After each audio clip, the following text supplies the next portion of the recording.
Hi అండి, నమస్తే. మేము కొలను భారతి అయిన తర్వాత అక్కడి నుండి శృతివనానికి బయలుదేరాము. కొలను భారతి నుండి శృతివనానికి పోవడానికి ఒక 40 నిమిషాల దాకా పడుతుందండి. తర్వాత మేము రావడానికి దగ్గర 5 అయ్యింది. కొలను భారతి నుండి శృతివనానికి వచ్చేసాం, వైఎస్ఆర్ స్మృతివనం అని. తర్వాత లోపలికి వెళ్ళడానికి ఎంట్రీ టికెట్ 20 రూపాయలు పెట్టారండి. చిన్నపిల్లలకు లేదు, పెద్దవాళ్ళకు ఒకటే.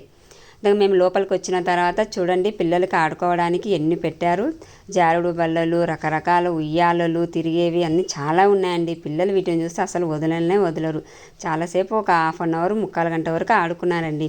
పిల్లలే కాదు, పెద్దలు కూడా ఆడుకున్నారు. పెద్దవాళ్ళు కూడా ఎలా ఊగుతున్నారు చూడండి ఉయ్యాలు. దీనికన్నా ఇంకా పెద్ద పెద్ద ఉయ్యాలలు కూడా ఉన్నాయి. ఏమంటే మేము లేట్ అవుతుందని ఇంకా తొందరగా ఊగేసి తర్వాత గార్డెన్ చూడడానికి వెళ్ళాము. చూడండి, సుగంధవనం. అసలు ఇక్కడ దేవగన్నేరు పూలు పూస్తాయి, మంచి సువాసనతో ఉంటాయి. తర్వాత పక్కనే లిల్లీ పూలు, గులాబీలు, రకరకాల పూల చెట్లు, పూల మొక్కలు. మనకి ఎన్ని రకాల పూలు కావాలంటే ఇక్కడ అన్ని రకాల చెట్లు వేశారండి. చూడడానికి 2 కళ్ళు సరిపోవు, చాలా బాగుంటాయి. తర్వాత బయటకు వచ్చిన తర్వాత ఒక రాయికి అన్ని ఫ్రాక్స్ అంట, కప్పలంట, రకరకాల కీటకాలవి డ్రాయింగ్ వేసి పెట్టినారు.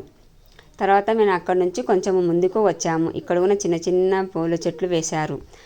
తర్వాత ఇక్కడ మ్యూజియం కూడా ఉంది అండి. ఇది ఏమంటే మ్యూజియం 4:30 లోపలే వాకిలి వేసేస్తారు. మేము పోవడం లేట్ అయింది కాబట్టి మేము ఊకైనాం. బయట నుంచే వీడియో తీశాను. చూడండి, మ్యూజియం అనేది బయట ఇలా ఉంటుంది.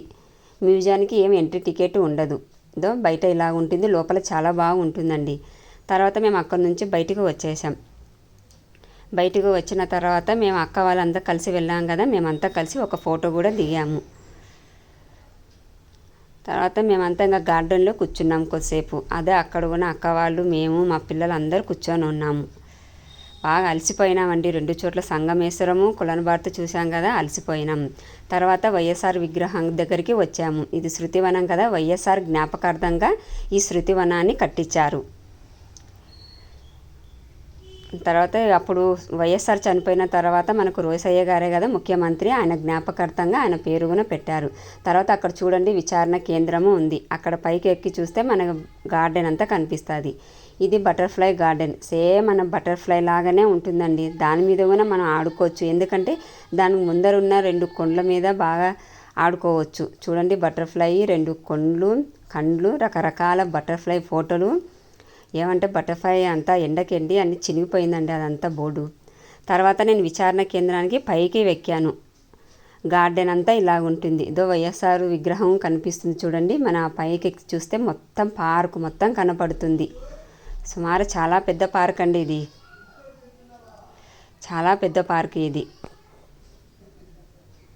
ఇదే పావురాల గుట్ట. మన వైఎస్ఆర్ చనిపోయినది అక్కడేనండి, ఈ కొండల మధ్యన పావురాల గుట్టలోనే చనిపోయింది. అందుకే ఆయన జ్ఞాపకార్థం కోసము ఈ శృతివనం అనేది ఇక్కడ కట్టించారు. ఇది ఎక్కడ ఉందంటే మన నంద్యాల నుండి 50 కిలోమీటర్ అవుతుంది, ఆత్మకూరు నుండి 30 కిలోమీటర్ దాకా అవుతుందండి ఈ శృతివనం అంటే చాలు, ఎవరైనా పిలుచుకొని పోతారు. చుట్టూ ఇలా ఉంటుంది పార్కు, చెట్లతోటికి ఆకుపచ్చగా వాతావరణం చాలా బాగుంటుందండి. మాకైతే చాలా బాగా నచ్చింది. పిల్లలు, పెద్దలు అందరూ ఆడుకోవాల్సిన ప్లేసే ఇది. మాకు చాలా బాగా నచ్చింది. చూడండి, అందరం కలిసి ఒక గ్రూప్ ఫోటో కూడా దిగాము మేము వెళ్ళిన వాళ్ళంతా కలిసి. పిల్లలు, పెద్దలు అని అనుకునేది, ఎవరైనా వెళ్ళొచ్చు, ఎవరైనా పోయి చూడవలసిన ప్లేసే. మేమైతే వెళ్ళి వచ్చాం. మాకైతే చాలా బాగా నచ్చింది. మీరు కూడా వెళ్ళాలనుకుంటే వెళ్ళవచ్చు. ఇక్కడ చూడవలసిన ప్లేసులు చాలా ఉంది. తర్వాత మనం క్యారీలు ఏం తీసుకుపోకున్నా సరే మనకి ఇక్కడ క్యాంటీన్ అనేది ఉందండి. క్యాంటీన్లో వెళ్ళినా అంటే మనకు అన్నీ దొరుకుతాయి. ఫుడ్ ఐటమ్స్, పిల్లలకి స్నాక్స్ ఐటమ్స్ అన్నీ ఉంటాయి ఇక్కడ. మనం ఏం భయపడాల్సిన అవసరం ఏం లేదు. ఒక్కొక్కరు సడన్గానే వెళ్తారు కదా, వాళ్ళ కోసమని పెట్టారు. కొంచెం కాస్ట్ ఏమంటే ఏం కాదు. తర్వాత బయటకు వచ్చిన తర్వాత ఇక్కడ జిమ్ ఐటమ్స్ కూడా పెట్టారు. ఎవరైనా జిమ్ చేసుకోవాలంటే కూడా చేసుకోవచ్చు. మాకైతే చాలా బాగుంది. మీరు కూడా వెళ్ళండి, మీకు కూడా చాలా బాగా నచ్చుతుంది. మీరే చూసిన తర్వాత మీరే ఆశ్చర్యపోతారు ఈ పార్క్ ఇలా ఉంటుంది అని. మాకైతే నచ్చింది. మీకు నచ్చితే అందరికీ లైక్ చేయండి, షేర్ చేయండి, సబ్స్క్రైబ్ చేయండి.